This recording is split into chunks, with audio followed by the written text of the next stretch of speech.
البنات على بالي كامل تحبوا تكونوا شابات، وعلى هاد الشيء تبقاو ساعات قدام المرايات. وعلى هادي قلت نجيبكم القصر خداوج ونحكي لكم حكايتها.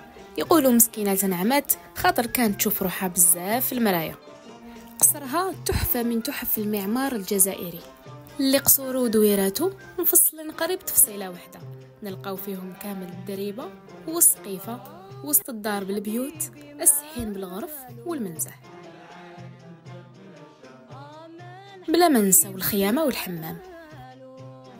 القصر هذا تنبنى في 1570 فوق بقايا الزاويه اللي كانوا نقلوها لجهه اخرى. وفي 1789 كي كانت الجزائر اياله عثمانيه، الخزناجي تاع الداي مد القصر لبنتو خداوج.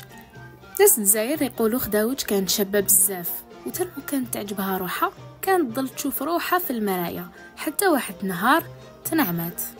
وناس واحد اخرين يقولوا باللي خداوج حبت تنقل من دارها وتسكن جهه اخرى، على جال هذه باعت الدار ديالها لعائله يهوديه، واللي يسكنوا في هذيك المنطقه سموها خداوج العمية لانها تنعمات وما عرفتش لمن باعت دارها.